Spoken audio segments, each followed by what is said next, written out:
All right, everyone. Welcome back to week 9 of Juxon All Things Sports podcast presented by Always Bullin. This is episode 9. If you're following along on Twitter, like and follow and hit the noti bell. If you're following us on YouTube and watching, subscribe to Always Bullin. Drop a like on the vid. We're jumping into week 8 NFL football. Kick things off well Thursday night. Our field goal frenzy hit, which is our new segment. Train presented it last week on the podcast, said it was something we should think about doing. Found something we liked. Thursday night football.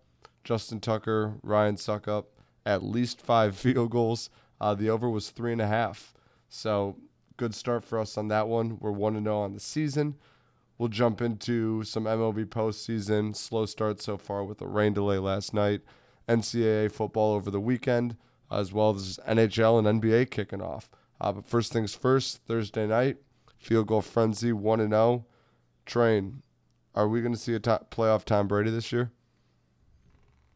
I think so. It's the division to come back from. Easiest division in football, arguably, especially with them doing bad. And I think it's the division they can come back from.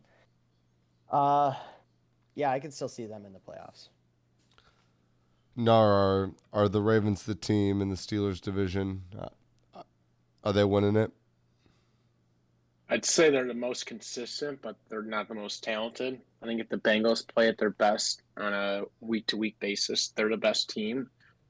But I just think the Ravens are better coach and will show up every game more consistently than the Bengals will. So I think the Bengals will end up doing it, but I would not be surprised if the Ravens bring it into a Week 17 showdown, and that's how it's determined. Yeah, I think it was an encouraging game. Lamar looked well. Isaiah likely popped in the absence of Mark Andrews, who suffered another injury to a different part of his body. Game time was knee, during the game was shoulder, right? Yeah, Knee shoulder. going in, shoulder going out. So, Is he first off the waivers, Bach? not this week. I don't think I can do it. I got a defense on the bench who's on bye, so I think I'm going to use number one waiver priority to pick up a defense. I like the way my bench is looking. I'm already through Dallas Goedert's bye week, and there's no one I think I can. I don't know. I think I've got to ride this team out now to this point. There might be a quarterback change coming up, but we'll see. Outside of that, I thought about picking him up for trade value, and then I was like, you know what? I just don't think I'm going to get anyone in return who I like more than is on my bench right now. Maybe I'm wrong. Maybe someone's that desperate for a tight end, but if Andrews comes back, I think there's only room for one tight end in that offense. Isaiah likely was high projected going in, and he didn't get touches until he was forced into a tight end one role. So I think it's still Mark Andrews' season when he comes back. I don't really need any. I don't have anything I want to leverage for right now. So I believe it's going to be the Vikings defense, number one off the waiver. Who are they playing? Um, I already Because forgot. that's important. Oh, they're playing the Commanders. They're playing the Commanders. I know. I don't know. I think they'll at least have a decent enough week, and then it's Dallas defense right back in the role. Speaking of teams, I think won't be all right this week. I think is what I just said about the Commanders or the Vikings. I don't know. Jags suffered a tough loss this week in London. It's a tough game. I got to watch Jags football with the boys Sunday morning. Severely crippled from our earlier flag football game. But Oh yeah. I think there's some good comebacks that came out of this game. Number one, it's the Broncos. I know they've been bad lately. They might continue to be bad. I don't know. They're supposed to be decent. Number two, it's another close game that was winnable if you fix a couple mistakes, make a couple throws, prevent a couple errors. I'd rather be losing close games than getting blown out in year two. Number three, Trevor Lawrence is just missing throws. I don't know why, and I don't know how, and I don't know if it can be fixed. If it's strictly a decision-making arm accuracy thing that we can work out in practice, I'm still on. Every week I curse Trevor Lawrence after the game, and then I'm right back on. You know what? He needs more time. I'm going to ride year 2 out still. I've said it earlier. I'm okay with 6-11. I think we can still get there. I'm going to ride it out. In year 3, I'm going to be a harsh critic. I'm going to be fair. I'm going to be fair and tough. But the biggest thing to take away from that game is we've got our running back. And if you've got him in fantasy, you know what I'm talking about. Travis Etienne's explosive. The one big deficiency, which is very visible in the game, is his pass block, which can be exploited. But he had a couple solid ones. Etienne's going to continue to get the usage he's been getting, and he's going to continue to be as explosive as he's been. Doug Peterson's offense is short and quick. Etienne's the guy for it. He might not have a lot of years the way he runs and how aggressive he is, but we've got him through his rookie contract at least, and he's it. He's the guy. If you got him in fantasy, hold tight. Don't sell high. If he has a bad week, don't sell low. Ride him out till the end. That's a guy who's going to be on a fantasy football championship roster. Yes, Gnar. I mean, you're happy to hear that? I'm very happy. I needed it. Are you gonna win the championship? Yeah, probably. Team's looking You nice. just bank on 25 points a week. That's expected now. Following up Sunday morning football, we got into some real football games that weren't Jags-Broncos. Teaser, we missed by 1. We'll Sorry. get into that game once again. 2-1 on the teaser. One of us couldn't pull through a second week in a row. I almost blame his team more than him. Steelers plus 17 doesn't hit on the teaser. Me with the Commanders plus 8.5. And then Train had the Bills minus 4.5. I don't think either of those were particularly close. But big highlight of the weekend. Claps up for a hefty touchdown score parlay, boys. What were we at? What was it? Plus 1,424. Something around there, yeah. It Kamara, Gesicki, and juicy Foreman. one. Kamara and Foreman each with 3. Train, Yeah. where are the boys at after a 3-0 TD parlay like that? That's a great bounce back from our chalk parlay last week. We thought we could do it last week, just easily. We had to throw something together, just off the top of our head. Who's actually going to score a touchdown, and we got it. Gesicki gets one against the Lions, and I couldn't have been any more happy. Was it you who picked Gesicki? It was. Yeah, nice. So Gnar and I got the 3 touchdown scores. Yeah. I mean, we scored 7 touchdowns, and we picked 3 guys, so it's not too bad. Yeah, it started off a good weekend of betting. I think I gave you a couple winners on the car ride home too, Train. However, the Mike Gesicki touchdown came at a cost. Lions drop another one, close one to the Dolphins. Train, thoughts on the game? Where you at? Yeah, I mean, first half Lions looked pretty good. I think we had recovered a couple of fumbles early from the Dolphins and scored right away. I think we scored all of our points in the first half. You did. How does that happen? How do you go from 27 points in the first half to 0 in the second half? Obviously, Dolphins made some changes and we didn't. That just goes back on coaching. I don't know. I mean, Swift had limited carries, which our backup is Jamal Williams. I mean, you're not too limited there. We lost Hawk this week. Today. And I mean, I understand the trade. We drafted him in the first round, and the only thing I was really confused about was sending him to a divisional opponent. I don't understand that still. You said they gave you Jamison Williams. You got your pick from the Vikings that got JMO. It's interesting you said first round, though, for Hawkinson. Because I think Gnar inquired earlier on where in the first round you got him. And it already slipped my mind. Gnar, do you remember where they drafted Hawk? No, I prefer to try and answer that question because I'm not sure. Train, where in the first round? I'm pretty sure the 8th pick. And you got back an upgrade from the 4th to the 2nd and a 4th to a 3rd next year. I think you're saying that correctly. Yeah. Okay, I just wanted to check that out. To Hey, rebuild. no, I can't be any more mad at this team. I was literally putting in the chat what team should I pick in the next 3 to 5 years because Jiggy Jags, baby. when you do this, I mean, we have the worst record in the league right now. So we're projected number 1 pick. We had 2 last year, number 2 pick that is, and everyone's happy about our picks and all of our picks, but they never work out. We always have picks. We had 2 and 12 this year.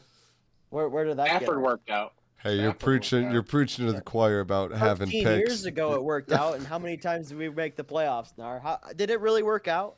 I think once or twice. Twice. Well, what you get Stafford, you get Calvin, you get Sue, and you got nothing to show for it. Even when you hit. Oh, man. That sounds brutal. Yeah, that's shit. very true. I don't know what to do. That's what I'm saying. I'm gonna pick a new team if I can't handle it. I'll always invite you to Jacksonville, but we're just the Lions of the South, really, when you think about it.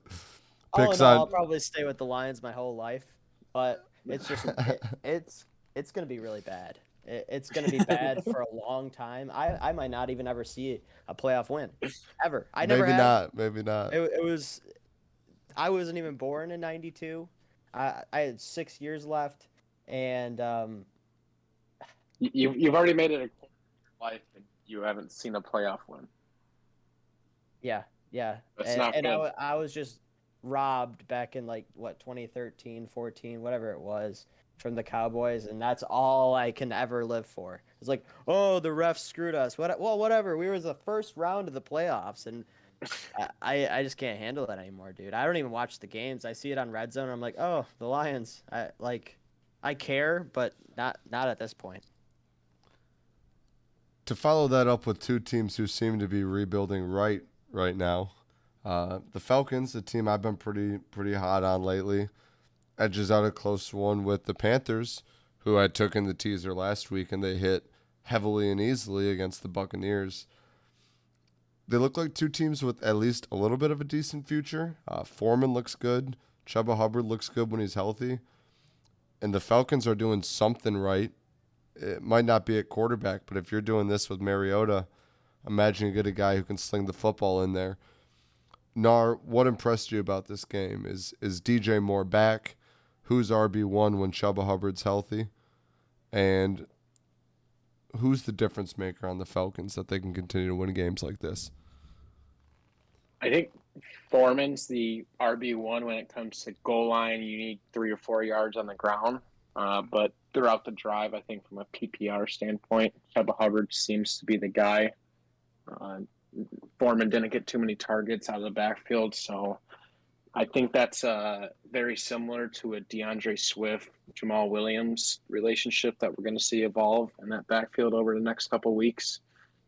I think the best part about this game was watching DJ Moore score that touchdown with however many seconds left in the game. Chuck his helmet, move his kicker all the way back to, I think, turns in like a 45, 47-yard field goal at that point.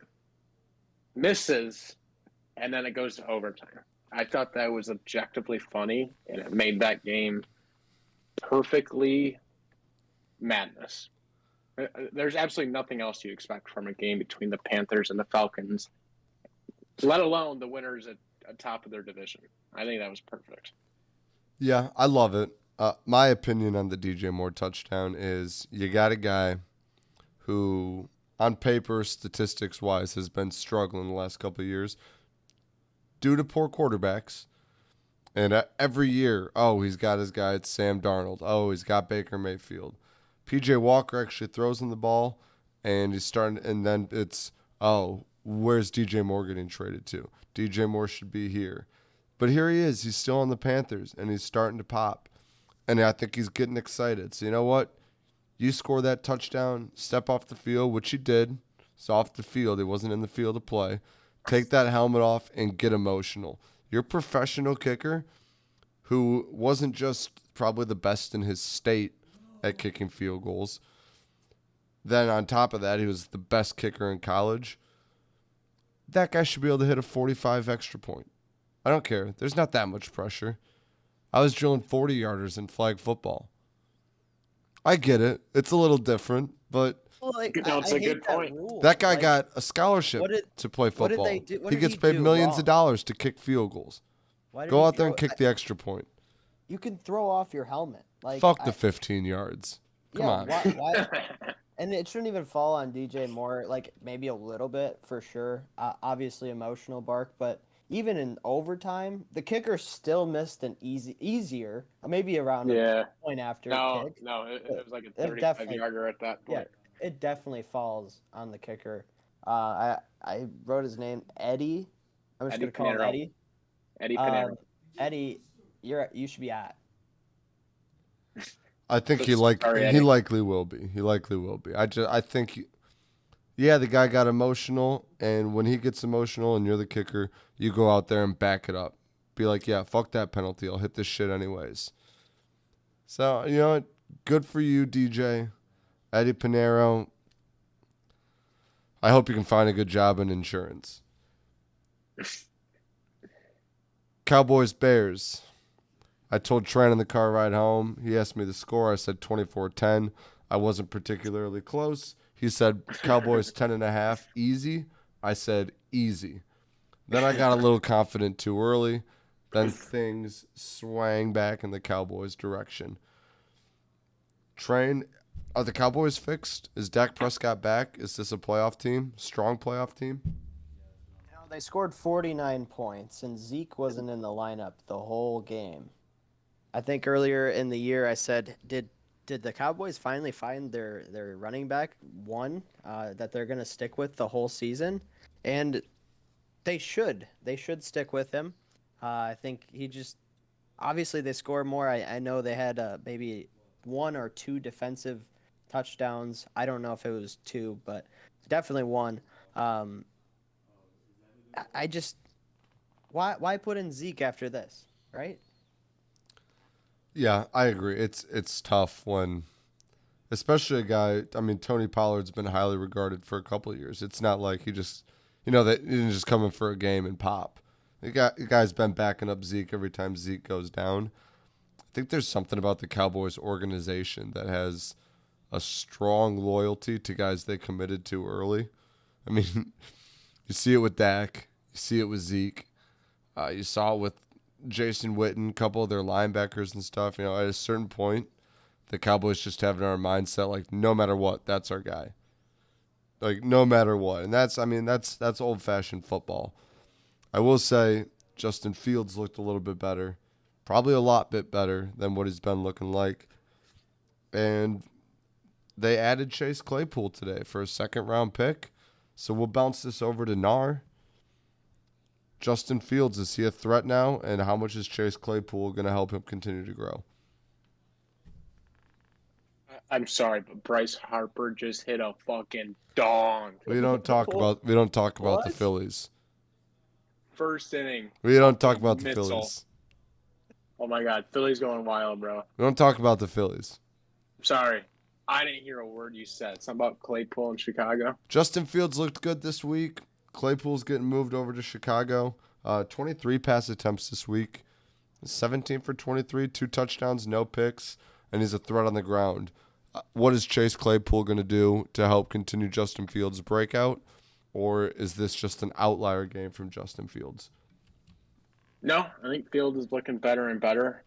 I don't know how accurate this is, but I was kind of thinking of it on the way home today. I feel like Justin Fields is at a point in his career that was very similar to where Jalen Hurts was 12 months ago. That's fair. He was coming into his own. He wasn't the most consistent, didn't put up a lot of yards, but he was making plays on a feet, out of the pocket, and then he just had to get more comfortable within in the pocket. And I think Claypool is going to help with that. He's a absolute monster and a beast. I will say I feel bad for him because this might ruin his career. Chase Claypool had an incredible opportunity to be a top 10 wide receiver in the NFL, and going from the worst offensive coordinator in the league to Matt Eberflus and a developing quarterback might be a career killer. Career killer? Yes. You think he's going to be bad? I just don't think the Bears are good. I think And the Steelers are? I'm sorry, but No. oh, No. I said I feel bad for Claypool because he had to go from the worst OC in the league and bad quarterback play to Matt Eberflus and a developing quarterback. that's fair. I mean, because I was hoping he was going to go to the Chiefs, but then when they got Tony, that's why I saw rumors. That's why I traded for him. Because you put him with Patrick Mahomes, you got a problem. Yeah. Yeah. That's what I'm saying. I see what you're saying Put now. him on the Packers, beast. Yeah. Chiefs, beast. Give him a seasoned NFL quarterback who can make good throws. I see what you're saying. As opposed to someone who's 10 in the figuring it league. out. Top 10 in the league. Speaking of quarterbacks trying to figure it out, Kyler Murray drops another tight one to the Vikings this week. I think they were the only team that ruined my NFC North fade that Cole had me play. But I shouldn't have been against Kirk Cousins at 1 p.m. And Call of Duty came out. Well, it was supposed to be a trap game, right? COD drops, Kirk Cousins coming at 1 p.m. This is how Train sold me. Because right away I said, no way I'm betting against Kirk at 1. And they're like, no, it's a trap game. Like, COD came out, and it's Kirk at 1. It's supposed to be Vikings by 1 million. You take the Cardinals. Kirk's not a primetime quarterback. He plays best at 1. I think Kyler Murray stinks. Train, is it COD's fault, or is Kyler Murray bad? Oh man, I don't know. He didn't have that bad of a game either, but That's a tough call. That's a tough call. I mean, he had 2 picks. That's not good. He didn't take too long to start throwing to D-Hop. Definitely a wide receiver 1 again. Rondale Moore went off. But to be a good quarterback, be a great quarterback, you got to win games, and you're not going to get recognized as that, high tier of a quarterback if you're going to have bad records. They're 3-5 right now, and you can't be a good quarterback or a great quarterback if you have that kind of record. That's how I think of it, at least. great follow-up to that. Saints-Raiders game. 24-0. No points by the Raiders offense. Is the answer Derek Carr, Gnar, or do they have to figure something else out over there? Where are the Raiders at for the rest of this season and then for the coming seasons? Is this team, do they got to go towards a rebuild, or is there just something easily fixable? I don't think you can go towards a rebuild when you just traded for Devontae and It's signed tough. him to a It's contract. tough. But that might have came at the worst possible time for them. And yeah, as a Raiders fan, you're just in a bad spot. I think the only shiny spot you have right now is Darren Waller, Max Crosby, and Devontae Adams. Everybody else, I would feel comfortable with saying your job's on the line. 1 reception, 3 yards for Devontae Adams this week. That's bad. That's very bad. Did that ever happen when he was on the Packers? Once? You think Maybe there's... a preseason game? Yeah, maybe. Maybe. 1 reception, 3 yards? Did he play the full game? I have no idea. He's not on my fantasy team anymore. Not my problem. Aaron Jones did nice this week, though. Yes, he did. No touchdowns. Patriots, Bucks. Jets. Patriots, Jets. Nice. Patriots. It was a fun game to watch, at least. Patriots pull out a close one, 23-17. Zach Wilson looks mediocre. Maybe not great decision-making. Maybe you can fix it. Jack Moans also doesn't seem to be the answer. Train, help me figure this out because I got confused because you benched Jack Moans last week after a rough start and bring in Bailey Zappi, not related to an injury. But then Jack Moans comes out and starts again this week, and then they don't sub him out. I mean, they won the game, but what's going on in New England? It might be a classic case of what you just said with the Cowboys. They thought they found their guy that took them to the playoffs his rookie season last year. He gets hurt for a couple games, bring in the backup.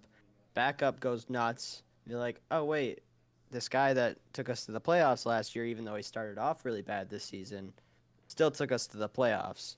So we have to play him. I think that's it. And then as far as Zach Wilson, bad. You can't throw 3 picks. Not in your second year. You can throw 3 picks in your first year in the first few games and kind of get away with it. But not like this. Not against a team that you could have easily beat without those picks. He's got swag They were though. bad. They were bad picks though. Like So bad. He's got swag though. Oh yeah, he's cool, I guess. But like, he's bad. He's a cool Nobody guy. looks- He just can't he's a throw a cool guy. football. Nobody looks cool throwing 3 picks. That's fair. 2 to 1 person. Yeah, it's. I don't know. I don't think he's the answer. I'll take struggles from the whole quarterback class though, because it just gives Trevor Lawrence, fortunately or unfortunately, More. however you want to say it, much shorter leash every time. There's no, oh, how could you have picked Trevor Lawrence when you could have had Zach Wilson? But it's like, you look at the whole quarterback class, you're like, yeah, you probably still picked Trevor Lawrence. Like, out of all those They quarterbacks. all suck. Speaking of quarterbacks who suck, Steelers drop a tight one to the Eagles. They bust the teaser. Gnar had him plus 17. They couldn't even hold on for that. Jalen Hurts 4 tubs. Looked like an animal. Gnar, you backed your team. Jersey Jerry backed your team. He wanted the Eagles plus 10.5. They said, no. He said, you're right. This is us. Plus 10.5. We got an extra 6 on that. Oh, I do. What remember that. happened? No, what happened? So it turns out the Eagles might be one of the best teams in the NFL, and the Steelers just might be one of the worst teams in the league. You were part calling Eagles bluff on that game. That's fair.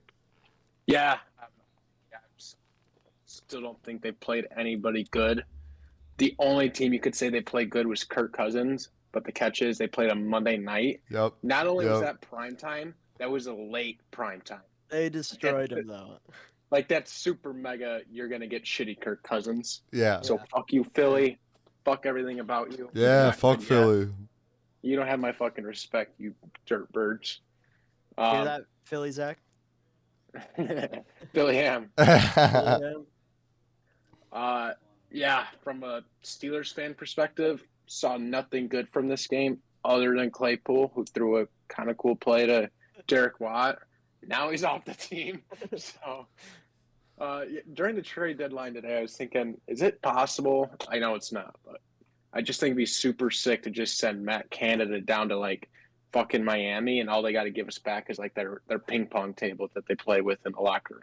Like that's pretty much all I would ask. The for. old Freak's one, not the getting old rid of ping it. pong table or the new one? No, yeah, not the new one, the old one. Oh, you just want The old one. It's Oh, yeah, probably yeah. sitting out by the dumpster. You could just drop Yes. Matt Canada off there and pick up the ping pong table. Perfect. Yeah. Right where he belongs. Yeah, I'm down to tank. I'm done. I hope Kenny looks good. He's pretty much the only person I care about, him and George Pickens. The issue is here, fellas, I got a bye hamstring. week.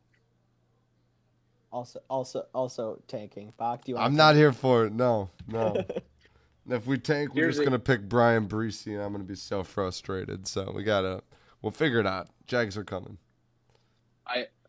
I'm very scared for myself because I have a bye week coming up. TJ Watt will be back the week after the bye week. So this offense is going to get 2 weeks to script 30, 40 plays. And TJ Watt's going to light that defense on fucking fire. And I'm telling you right now, the Steelers defense is going to be the best fantasy defense in the league for the rest of the year, barring any injuries. I And love it. I'm going to be so back when they go 2-0 out of the bye week, and all of a sudden they're 4-6. And I'm going to need somebody to bring me back down to earth. I'll It's try. definitely plausible. No one's going to be able to do that. Yeah, you're right. But yeah, at this moment in time, I'm down to tank. Speaking of me not being ready to tank, Jags playing a weak division. Just like you're not ready to count the Bucks out, I'm not ready to count the Jags out because of games like this. Titans 17, Texans 10. I don't think there was any Titans offense this week besides Derrick Henry running the football. Some people were saying start Malik Willis in fantasy. What, 1.3 points? It was bad. But Derrick Henry, 219 rush yards on 32 carries. And 17 points was enough. And, I mean, the Texans are bad. We should expect that. Anything major on this game? Derrick Henry tied the record for the most 200 rush yards in a game with, I think, OJ and like somebody else. And he did it 4 times against the Texans. This is his 4th time. So if they do play again, Derrick Henry, I would take his over and everything. But this might be the 2nd time. I don't know if they've already played. To follow up with the AFC South for the taken, suck fest that's going on down there. Colts drop a 17-16 game to the Commanders of all teams, a team that beat the Jags in week 1. So you can't tell me we're not out yet. You've seen these teams play. And outside, like, if you take Derrick Henry out of the conference, that's just 4 shitty football teams. And we might be the least shitty. And I'm here for it. I'm here for it. That's why the division winner gets to go to the playoffs. No matter if they're worse than the 4th team in another division, they can still go to the playoffs. Because even if your conference division is a total suck fest, if you win it, you should still go to the playoffs. And that's what we're gunning for. Trevor Lawrence is turning it around. If he doesn't, he's off the fantasy team this week. Whoa. Oh, yeah. I'm dead ass. What's the number? How many fantasy points does he have to get to stay on the team? Points don't even matter. If the Jags win the game, he stays. All right, fair enough. It's about the team, not about the quarterback. So not your that team, is actually the fantasy. The Jags. Fantasy is about the quarterback. Yeah, but I'd like to think that when Trevor Lawrence is taking those snaps, he knows that I've got him starting, and he's like, if I don't get points, I'm at least going to win this game. 49ers dominate the Rams 31-14. Christian McCaffrey looked absolutely electric in his 49ers quote debut. I know it wasn't his first game, but he figured it out. He's got the playbook down now. Rushing touchdown, passing touchdown, receiving touchdown. Train, is this a Christian? Are we about to see a Christian McCaffrey we just haven't even seen yet? Yeah. I mean, we used to see this McCaffrey a couple of years ago before his injuries, and now I think he finally is like, all right, I'm on a team now. Like I can do shit with this team, and he exploded over 40 fantasy points for me, and helped me come back. He looks good out there, and he's definitely helping out the offense with Kyle Shanahan. I think Kyle Shanahan loves him on his team. No, any CMC thoughts, takeaways? The one thing I have is before this game, the 49ers absolutely refused to throw the ball anywhere in the direction of a running back. So my question is, did they just not believe in him, and then CMC just has a pair of hands like they've never seen? Or they saw what he can do, and he's just that much of a difference in a playmaker where they said, we're going to get this guy the ball no matter what? I think it's the latter. I think it's play call, get the ball to CMC. And when Debo comes back, I think it's going to be ridiculous. Dangerous. 2 other teams I've been high on, Seahawks, Giants. Seahawks win it 27-13. Daniel Jones looked average. No tubs, no picks. He looked like Danny Dimes again. Seahawks might be legit though. They moved to 5-3. Giants dropped to 6-2. Are either of these teams legitimate contenders, or are they beneficiaries of weak/lucky schedules, matchups, things going their way? Are either of these teams for real? I don't think either of these two teams can win 2 playoff games. I don't think the Giants will even get in the playoffs, but if the Seahawks get in, they're definitely winning 1 playoff game. This team's frisky, they're weird, and I love it. It's pretty much just a fuck you season to Russ, and watching his season go down the drain, I think only puts more fuel in their fire. Gino looks crazy. Kenneth is still busting tackles and making good plays. I like the Seahawks team a lot. I'm starting to fall in love with them. They're in the lead in their division, believe it or not. Yeah, if they get a home game, house on the Hawks. Was Russell Wilson the problem in Seattle? They look better than the Broncos, who were supposedly just a quarterback away, and the Seahawks were supposed to be dead in the water. Russ goes to the Broncos. They look gross. Geno Smith goes from backup to starter. Seahawks were now talking about playoff makers. I think it was going to be a tough year. Everyone thought it was going to be a tough year based off of Drew Lock starting from the trade. And now I think Geno is just showing up for the team. Yes, Kenneth Walker showing out. Everybody else showing out, but I think it all lies on Geno. We don't have a shot this year. Their win line was at like 4.5, and I took it. It's dead. And everyone didn't believe in him, and it kind of leads, Geno, MVP of this team, MVP of this division so far. I think maybe Cooper Cup doesn't. Fuck Cooper Cup. Geno is making this team look a lot better, and I know that to be true. Geno Smith might be the dude. No. Whoa, Bart. I think he's 9 years into his career, and doesn't have a great track record. I think this might be a team He's doing it that we see match up against the Vikings in an NFC Championship game. Whoa. I'd love it. I just, like you said, Train, there's something about them. They've got some dog in them. Tyler Lockett looks like regular Tyler Lockett again. DK Metcalf is doing things that we've seen him do inconsistently, but now it's like, oh, DK's a weapon again. Kenneth Walker's emerged as a strong running back. And at the minimum, Geno Smith can fill a Joe Flacco role that can lead a team far with the right circumstances. There you go. And I think the Seahawks are doing that right now. I think that Seahawks futures are not bad bets right now. I'm really high on the Seahawks now. I think the Seahawks are going to the NFC Championship. It might not be against the Vikings. They might not go to the Super Bowl. But I think we're seeing the Seahawks in an NFC Championship. I think they look good. I think a lot of the NFC looks weak right now. Maybe it's still too early, and some of these veteran quarterbacks and veteran coaches are going to figure things out later on. But, man, there's something in the air in Seattle, and it's not rain. There's something. That's a great question. That's a good question.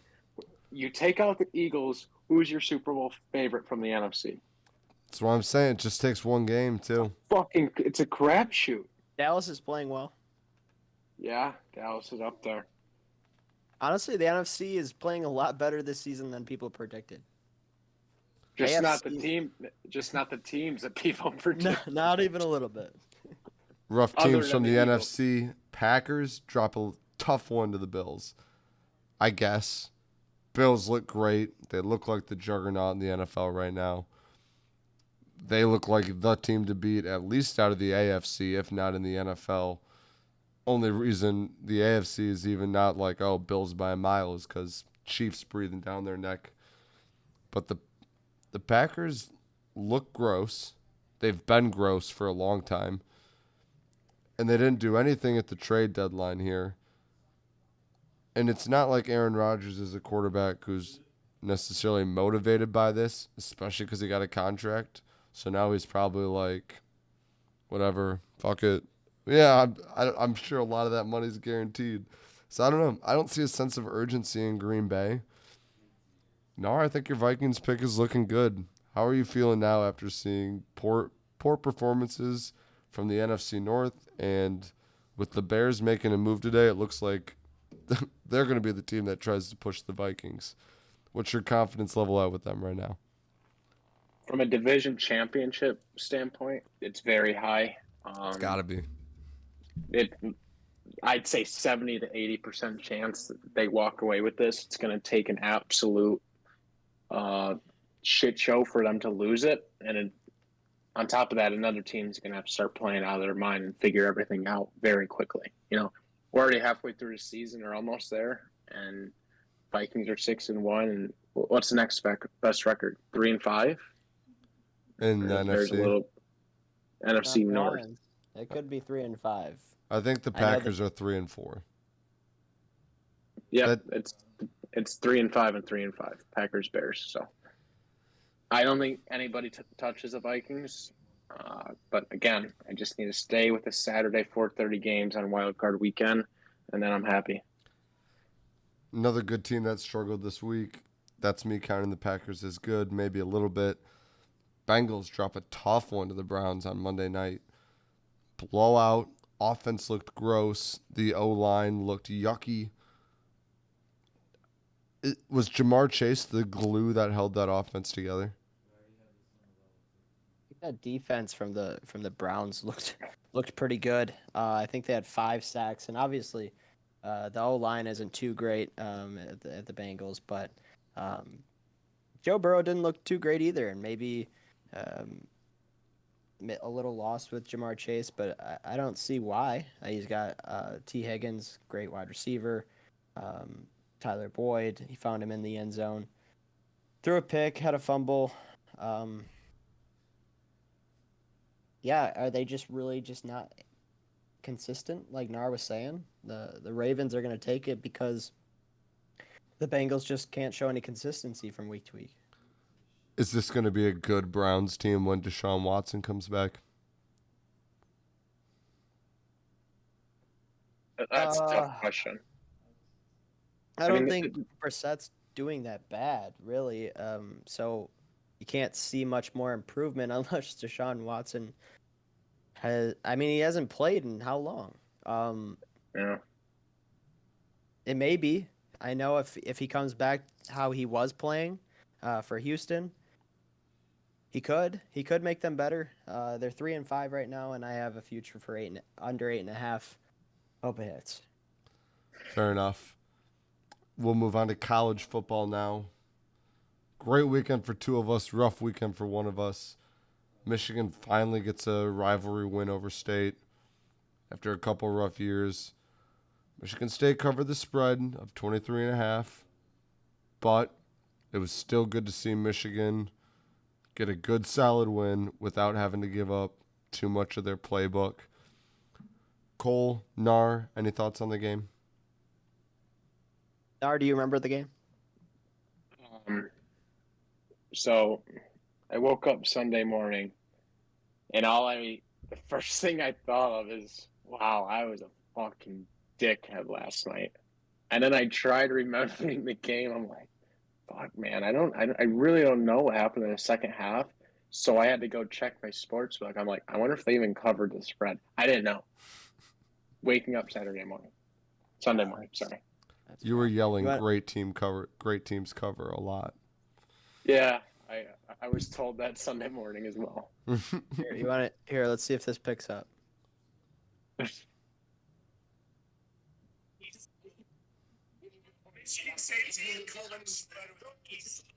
Gnar said Michigan State is going to cover the spread with ease, and he was right.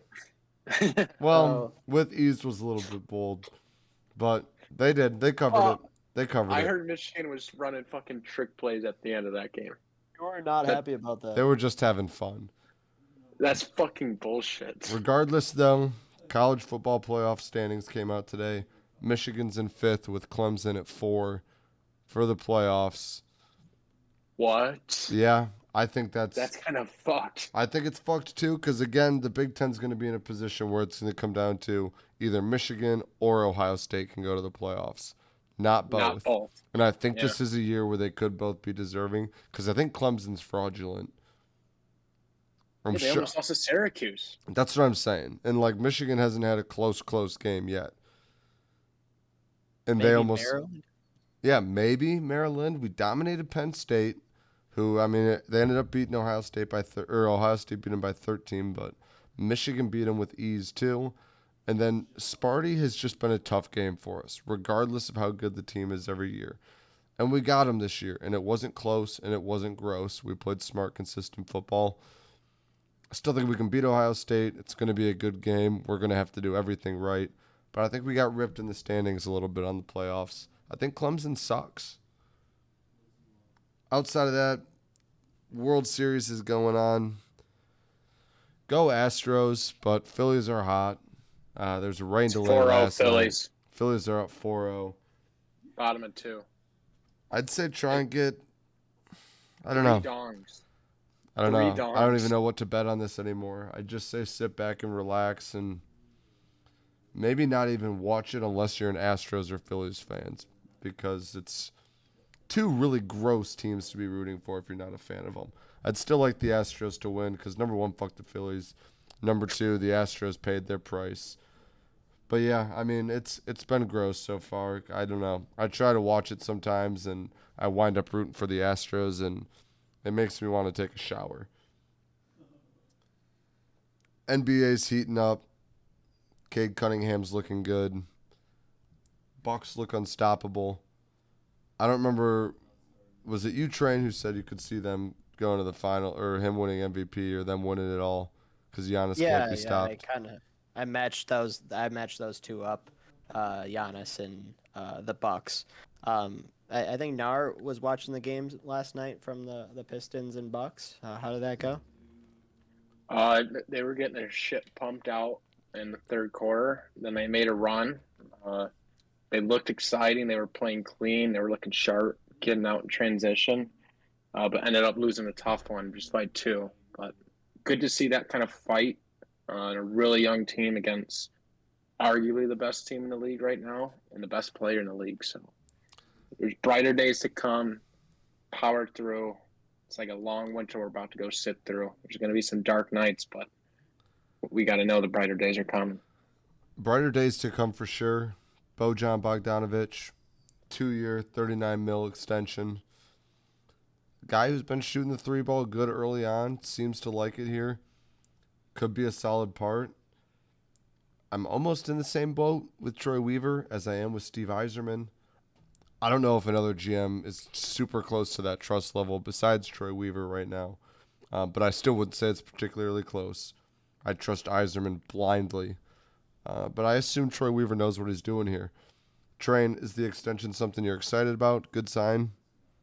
Yeah, I mean, he's starting off great for us, and you only reward that. What I, what I mean, he's playing for himself, and now he's playing for his team. Now that he knows that he's with us for another 2 years. The one issue I have with it is this seems to be the theme for Detroit teams. And I see it a lot for the Tigers. I'll point that out ahead of time. But we get a guy.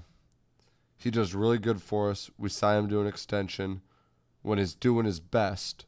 So we give him a good extension. And then he struggles. Or we have a guy who was doing good. We don't sign him to an extension. He starts, but we did like our shop and trade offers.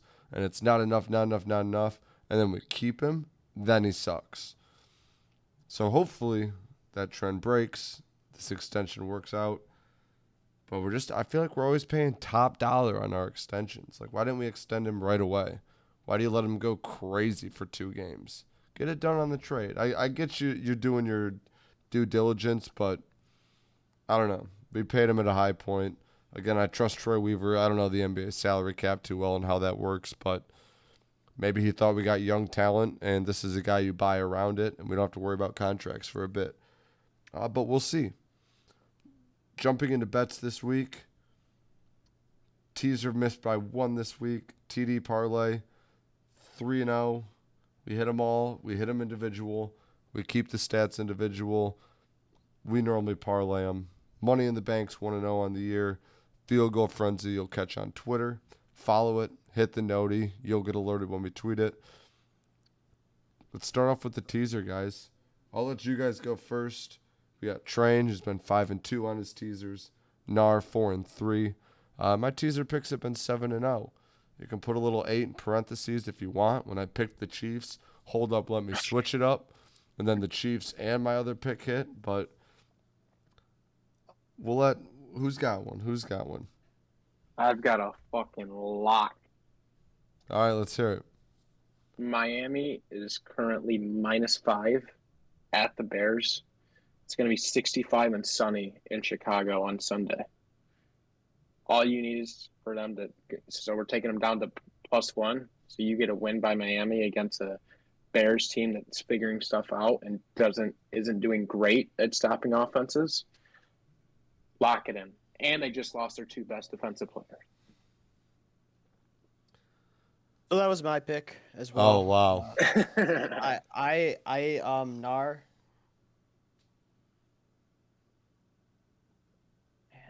Do you need to think of another? I've got mine.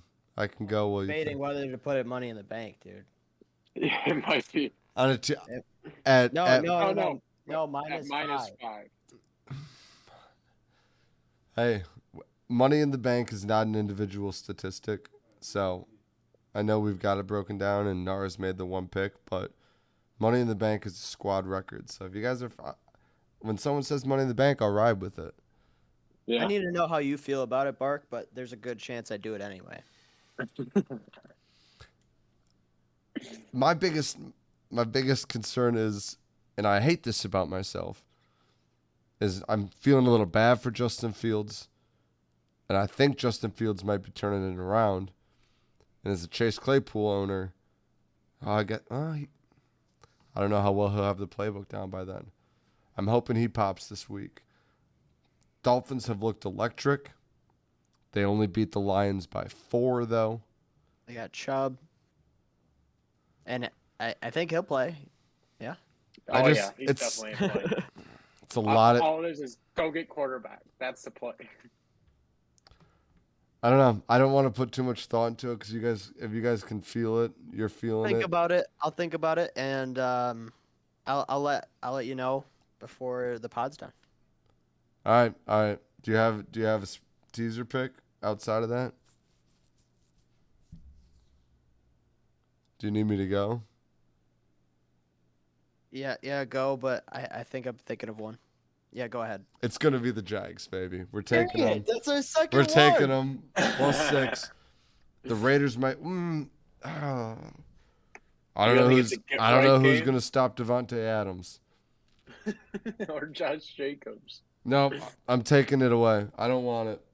I'll take it. All right, that could be Trains. I'm out. I'm done. I convinced myself against it. Now, Give me the If you don't Vikings. thi- if Give me the you don't Vikings. Taking them from -3.5 to +3.5 against the Commanders in DC. 1 o'clock. Vikings are for real. Kirk Cousins legit. Jay Jettas is that dude. They got hot coming. Yeah, give me the Vikings. It's a no-brainer. Vikings. Put it on. That's Bach. Bach just faded Jags. I'm also fading Jags. Because I was in it when you said Jags. I was like, oh, that's mine. That's what I was gonna take. But then if you bounced off that, I don't know who's gonna stop Devontae. Chiefs is the third leg. It was at 11 yesterday. Went down to 12.5. Take it down to 6.5. If they win by 6.5, it's what it at right? What would be at? Yeah. and that's today. We usually take it Sunday before the game starts. If it's outrageous, I think No, is it you gotta ride it. I got You all right, gotta all ride right. it, If it no goes matter up to what. 20, I'm still riding it. Chiefs uh, against the Titans at home, I down to love that. 6.5, minus Chiefs, 6.5. Dolphins, Vikings. Yes. Yeah, All right. yeah. Lock it down. Chiefs, Dolphins, Vikings, 3-team parlay. We place it on Sunday, so if the odds are different than that, apologize. But those are the spreads we're working with right now. Touchdown scores. What's juicy this week? Coming off of a 3-0. Let's keep it rolling. Double up the parlay. I don't care if it's chalk. I don't care if it's crazy. Tell me what makes your bones rattle.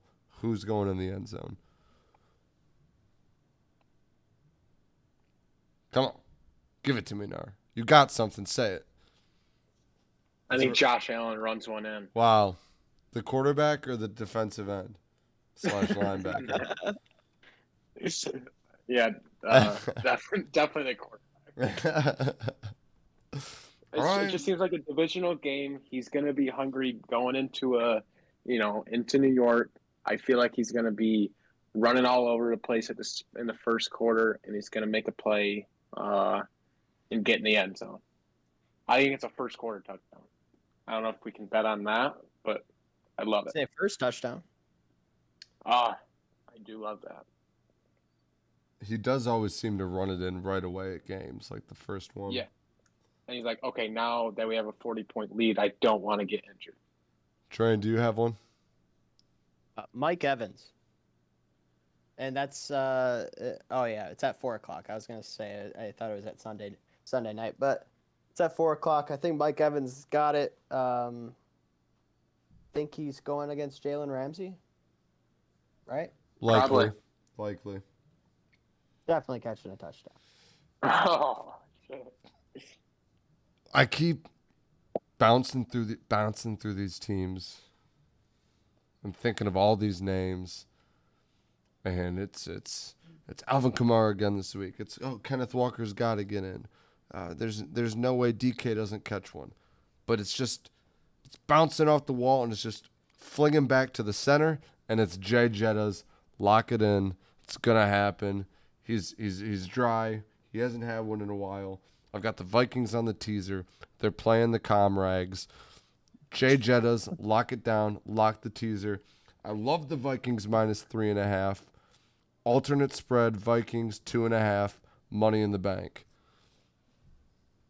Wait. Repeat what you just said. Vikings alternate spread minus 2.5. Money in the bank. We got two money in the banks this week. You're locking down Miami? Yeah, and I don't know if I like the 5. I did like how you changed the out spread. It's a money in the bank. I want a field goal win to count. Give me the alt at 2.5. I think Miami wins by 12. Lock it in at minus 5. Money in the bank. I thought you were gonna alt it up to 9.5. I could take 9.5, but I'm not gonna do that. Let's take it at 5. If it goes up, if it goes down, we're taking it at 5. 2 money in the banks this week. Vikings alternate spread minus 2.5. Miami Dolphins minus 5. 2 money in the bank plays. You'll be updated on Twitter. Watch them live. It should be electric. It's going to be a good weekend of football with that now. We're 1-0 in it. Gnar made the first one. It's me and Train jumping in with the other two. Alternate spread Vikings minus 2.5. Miami Dolphins minus 5. Money in the bank plays. I might parlay them, but money in the bank plays. Do with that information as you will. I don't have much more. I think we got nice solid bets this week. Hopefully we're keeping the hot streaks going. Week 9 football should be exciting now. Follow on Twitter. Hit the notification bell. If you're on YouTube, always Bullin', hit that subscribe button. That's our podcast for the week.